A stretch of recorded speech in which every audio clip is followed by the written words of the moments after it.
Hello everyone, ICT virtual classes में मैं योगेश केमनी आपका स्वागत करता हूं। तो जैसा कि आप जानते हैं, हम लोग पढ़ रहे थे वर्क एनर्जी पावर, और वर्क एनर्जी पावर में हम बात कर रहे थे पावर की, है ना। तो पावर पर हम चर्चा कर रहे थे। तो पावर क्या होती है, पावर यानी कि शक्ति क्या होती है, इस पर हम बात करते हैं। पावर क्या होती है, शक्ति क्या होती है ना। तो पावर यानी कि शक्ति, शक्ति को अगर हम बेसिकली डिफाइन करें तो it is rate of doing work, यानी कि कार्य करने की दर को हम शक्ति कहते हैं। तो हम कह सकते हैं रेट ऑफ डूइंग वर्क, यानी कि हम कहते हैं कार्य करने की दर। कार्य करने की दर को हम क्या कहते हैं, शक्ति कहते हैं। तो यानी कि शक्ति बराबर क्या हो जाएगा, पावर हो जाएगा आपका वर्क अपॉन टाइम, यानी कि कार्य बटा समय हम शक्ति कहलाती है।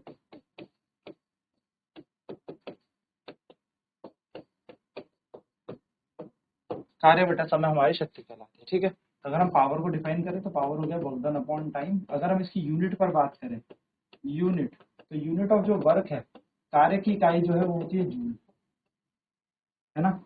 कार्य की इकाई क्या होती है, कार्य की इकाई, तो कार्य की इकाई जूल होती है, जूल, ठीक है।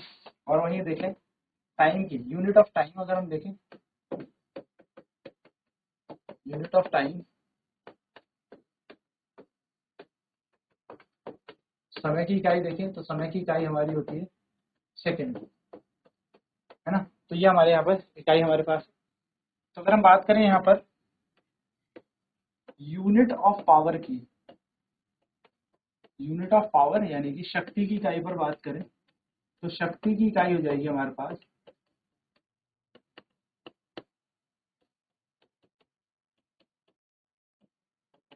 1 जूल बटा 1 सेकेंड, यानी कि जूल पर सेकेंड, जिसको हम क्या कहेंगे, वॉट कहेंगे, वॉट। तो वॉट जो है शक्ति की इकाई होती है, पावर की यूनिट होती है।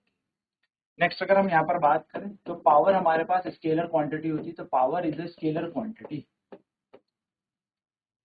Power is a scalar quantity. शक्ति एक सदिश राशि,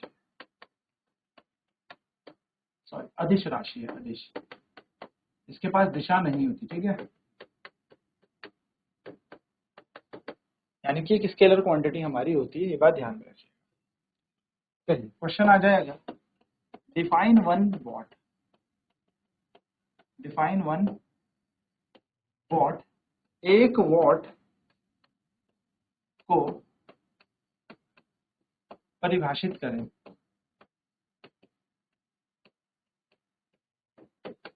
एक वॉट को परिभाषित करें, ठीक है। एक वॉट को हमें परिभाषित करनी, तो हम कैसे करेंगे, पावर का फॉर्मूला है वर्क अपॉन टाइम।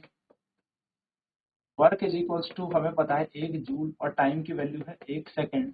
तो पावर बन जाएगा 1 वॉट पर सेकेंड, यानी कि 1 वॉट, सॉरी 1 जूल पर सेकेंड, जिसको हम 1 वॉट कहते हैं।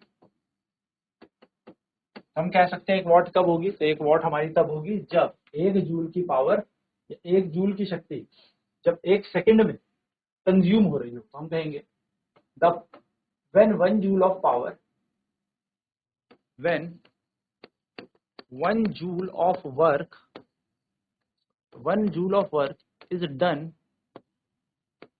in 1 second, then power is said to be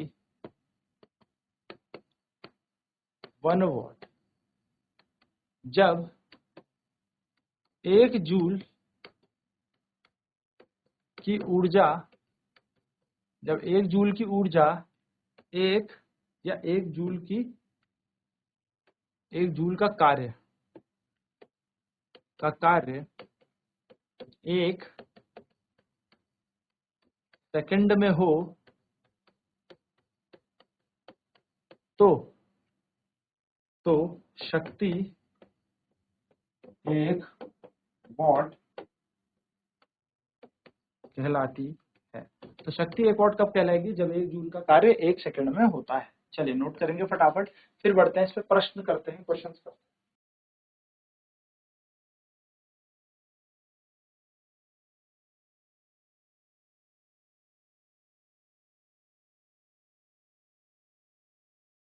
power is a scalar quantity, शक्ति एक अदिश राशि।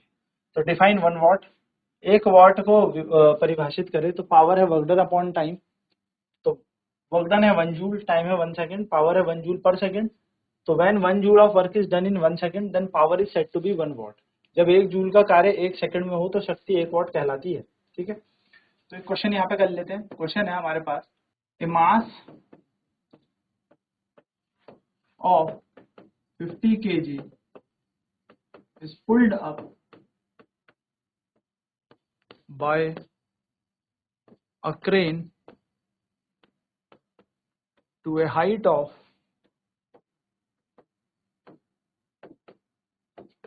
60 meter above earth surface.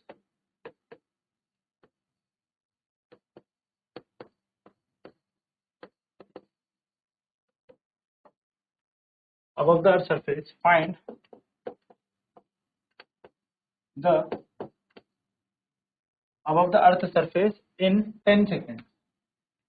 In 10 seconds.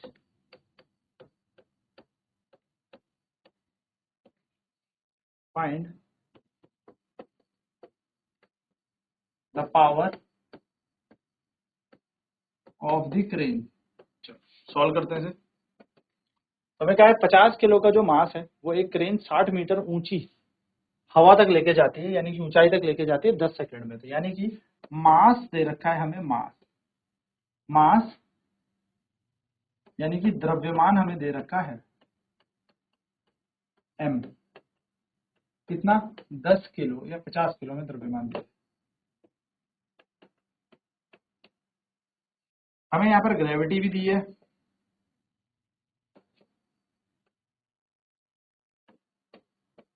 गुरुत्वाकर्षण वो दे रखा है हमें 10 मीटर पर सेकंड, ये हम जानते हैं। हमें हाइट दे रखी है, कितनी ऊंचाई तक हमने ये उठाया,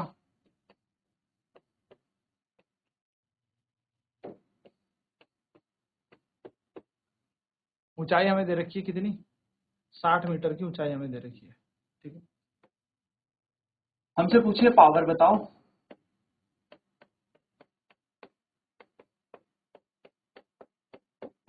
यदि इसको उठाने में जो लगा हुआ समय है, यानी कि टाइम जो लगा इसको इस हाइट तक उठाने में, वो 10 सेकेंड, ये टाइम हमारे पास है। ठीक है, तो हम जानते हैं पावर जो होता है वो होता है वर्क डन अपॉन टाइम। तो पावर बराबर होगा वर्क अपॉन टाइम, यानी कि शक्ति बराबर क्या होता है, कार्य बटे समय। अगर हम इस फॉर्मूले में देखें तो power is equal to work done upon time. Work जो किसी हाइट के अलॉन्ग होता है वो होता है mgh अपॉन टाइम, यानी कि mass into gravity into height, यानी कि द्रव्यमान गुणा गुरुत्वाकर्षण त्वरण गुणा ऊंचाई बटा समय के समान हो जाएगी हमारी शक्ति।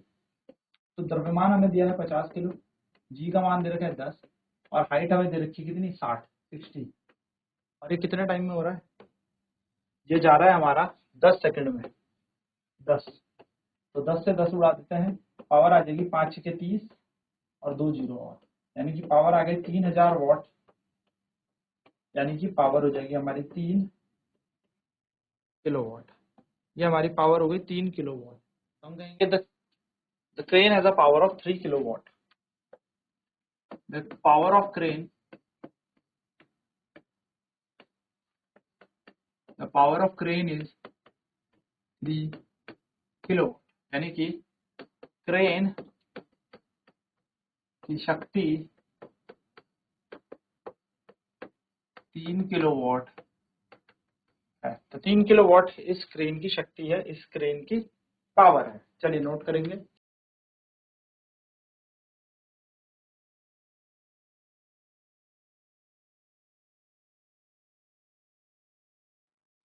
तो मास दे रखा है 50 केजी, जो किसी क्रेन से 60 मीटर ऊंची अबव अर्थ सरफेस हाइट तक ले जाया गया 10 सेकंड में।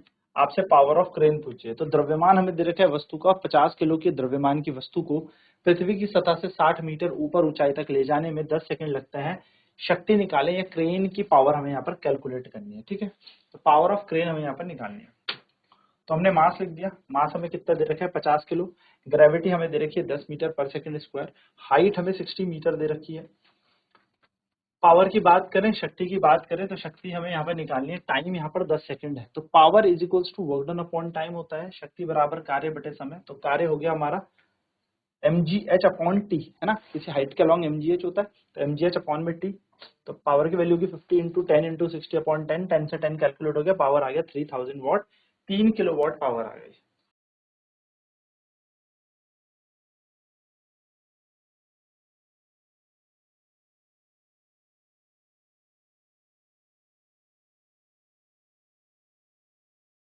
तो the power of the crane is 3 kilowatt, 3 kilowatt है इस क्रेन की शक्ति। चलिए नया क्वेश्चन करते हैं। क्वेश्चन है ए mass of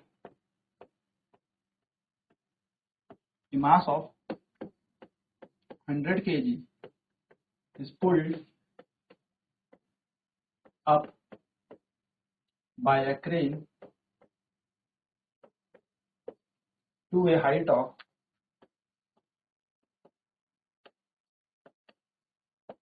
a mass of 100 kg is pulled up by a crane to a height of 50 meter above Earth's surface. Find the above Earth's surface. A mass of 100 kg is pulled up by a crane to a height of 50 meter above the Earth's surface. Find the power of the crane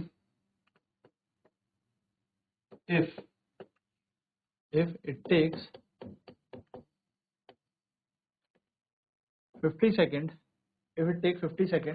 to pull this mass.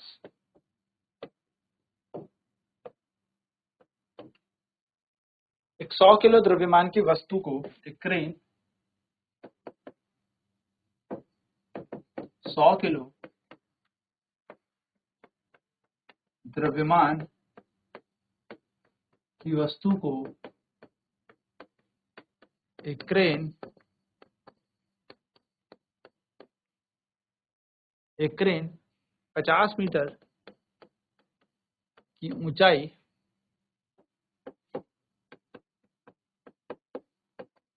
तक 50 metre की ऊंचाई तक 50 second में खींचती है।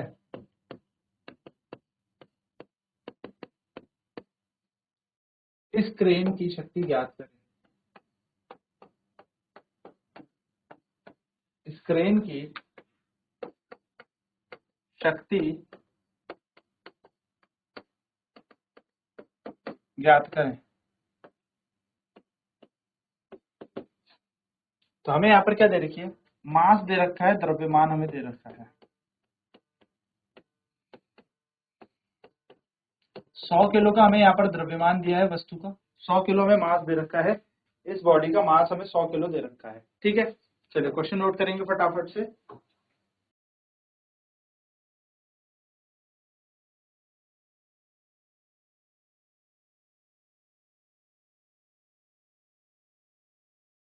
तो मास है 100 kg का, जिसको खींचा गया है क्रेन से 50 मीटर की हाइट तक above the earth surface. Find the power of the crane if it takes 50 second to pull this mass.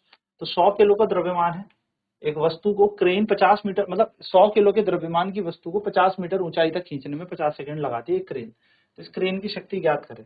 तो मास द्रव्यमान हमें 100 किलो दे रखा है। ठीक है, हमें यहाँ पर एक चीज और दे रखी है कि हाइट कितनी है, ऊंचाई हमें यहाँ पर दे रखी है, ऊंचाई हाइट,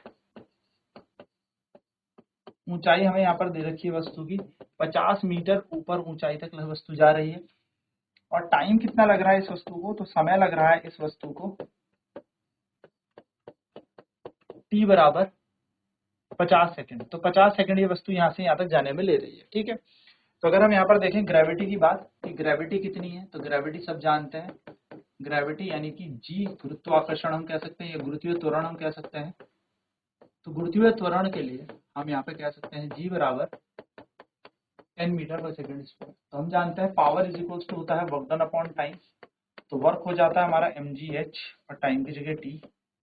तो पावर ऐसे रखेंगे m, मास कितना है हमारे पास 100, तो गुणा 10 g, h है 50 और टाइम लग रहा है 50 सेकंड, तो पावर आ जाएगी इसकी 1000 वाट, यानी कि पावर हो गई हमारी 1 किलोवाट। तो हम कहेंगे the power of the crane is 1 kilowatt, the power of the crane is 1 kilowatt. ठीक है, यानी कि क्रेन की शक्ति 1 किलोवाट है, तो 1 किलोवाट है इस क्रेन की शक्ति, ये बात ध्यान में रखिएगा। चलिए नोट करते हैं फटाफट।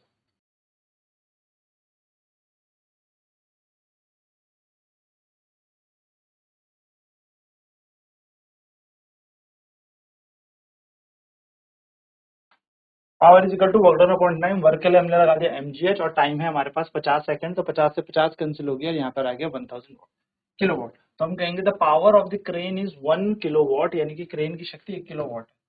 अच्छा, एक इंपॉर्टेंट नोट यहाँ पे लिख लीजिए, नोट है यहाँ पर कि जैसे मैंने आपको SI यूनिट तो बताई थी, SI unit of power, SI unit of power, शक्ति की SI इकाई है ना। तो SI यूनिट ऑफ पावर यानी कि शक्ति की SI इकाई हमारी क्या होती है, तो शक्ति की SI इकाई हमारी होती है वॉट। ठीक है, शक्ति की SI इकाई होती है वॉट। लेकिन अगर इसकी अदर यूनिट की बात करें तो इसमें आपको एक दिखेगी किलोवाट, KW, किलोवाट। किलोवाट मतलब होता है 1000 वाट। फिर आपको मिलेगी मेगावाट,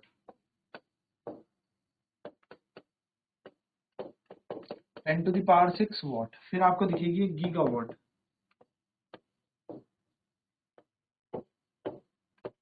10 टू द पावर 9 वाट। तो ये सारी की सारी चीजें हमारी शक्ति की इकाई। अच्छा, एक बहुत ज्यादा पूछी जाती है the mechanical unit of power, या आपको मल्टीपल चॉइस क्वेश्चन में मिल जाएगा। The mechanical unit of power, शक्ति की यांत्रिक ऊर्जा, सॉरी यांत्रिक इकाई, शक्ति की यांत्रिक इकाई। तो अगर शक्ति की यांत्रिक इकाई पर बात करोगे तो ये होती है हमारे पास हॉर्स पावर, HP, और एक हॉर्स पावर के अंदर होता है 746 वाट, 746 वाट। ठीक है, तो ये बात आपको ध्यान में रखनी है। तो आई होप ये आपको बात समझ में आ गई होगी कि इस चैप्टर में हमने क्या क्या कॉन्सेप्ट जाने। नेक्स्ट क्लास में कुछ क्वेश्चंस करेंगे पावर पर, और इस चैप्टर को हम अपना खत्म कर देंगे क्योंकि it was the last topic of this chapter, and then बात करेंगे अगले टॉपिक्स पर। तो आज की क्लास में इतना ही। ICT वर्चुअल क्लासेज में जुड़ने के लिए धन्यवाद। आपका दिन शुभ हो।